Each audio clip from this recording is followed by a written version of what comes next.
ওর বাসায় তো ছিলাম না এখন অনেক ভালোই অসুস্থ। তো তারপরে এটা হলো চারতলাতে 45 নাম্বার ওয়ার্ডে আছে আমরা চালাই। তো ওইখানে দেখতে যাচ্ছি প্লেন বেডে আছে। আমরা যাবো 5 মিনিটের মধ্যে কাজ শেষ হয়ে যাবে। 5 মিনিট। ভরসা দেখা যাক সুস্থ হোক। দোয়া করেন আপনারা সবাই দোয়া করবেন আমার মামির জন্য। জানি খুব দ্রুত সুস্থ হয়ে আমার এমন ধরনেরই পথ থাকে যেগুলো পানি একদম ক্লিন থাকে, মানে 12 ঘন্টা ক্লিন থাকবে। আমার মামি গত কয়েক মাস যাবতে অসুস্থ। তো আজকে গুরুতর অসুস্থ হয়েছে বিধায় রাজশাহী মেডিকেল কলেজ হাসপাতালের 47 নম্বর ওয়ার্ডে 3 বেডে ভর্তি করা হয়েছে। তো ওইখানে আমি আসছি দেখার জন্য। অবশ্যই আপনারা সবাই দোয়া করেন আমার মামির জন্য। আল্লাহ পাক যেন আমার মামিকে তাড়াতাড়ি সুস্থ করে আমাদের মাঝে ফিরিয়ে দেয়। ঈদের মধ্যেই মানে অসুস্থ হয়ে গেল, জানি না আল্লাহ তাআলা তাড়াতাড়ি সুস্থ করে দিক, এটা দোয়া করি, সবার কাছে দোয়া চাচ্ছি। প্লিজ আপনারা সবাই দোয়া করবেন আমার মামির জন্য। আল্লাহ হাফিজ। আমরা সেই ভাইরাল চটপটি খাওয়ার জন্য দেখেন কতগুলো নিয়ে আসছে আমার জন্য। আর এখানে শশা কই?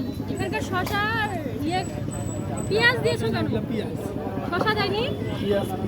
শশা দেয়নি এক্সট্রা? এক্সট্রা শশা নিয়ে এসো, এগুলো হবে না, শশা কম। শশা ভিতরে দেওয়া আছে। আচ্ছা ভাইরাল এই যে ইয়াগুলা আমাকে একদম পেয়ে ধরে দিয়েছে। টিস্যু নিয়ে এসো, নোংরা কিছু লাগবে খাওয়ার জন্য। মজা কত সিরিয়ালে আছে সেটা কিন্তু মশার কামড় খুব মিস করছি। মশায় 2 পা শেষ করে দিয়েছে, একদম শেষ করে দিচ্ছে মশার যন্ত্রণায় মনে হচ্ছে তাড়াতাড়ি উঠি, কিন্তু খেতে মজা হবে। হ্যালো এভরিওয়ান, আসসালামু আলাইকুম।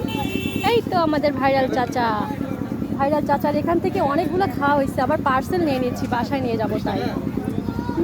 অনেকগুলো খাওয়া হয়েছে। আর তো ভীষণ সুন্দর জায়গা, এই পাশেই হলো নদীর ঘাট।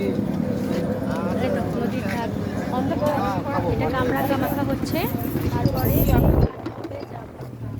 চাচির স্পেশাল কামরাঙ্গা মাখা প্লাস হলো জাম মাখা এখানে হচ্ছে। কামরাঙ্গা মাখা খুব মজা হবে, দেখে বোঝা যাচ্ছে। খুব স্পেশাল মশলা দিয়ে মাখাইলো কামরাঙ্গাটা। খুব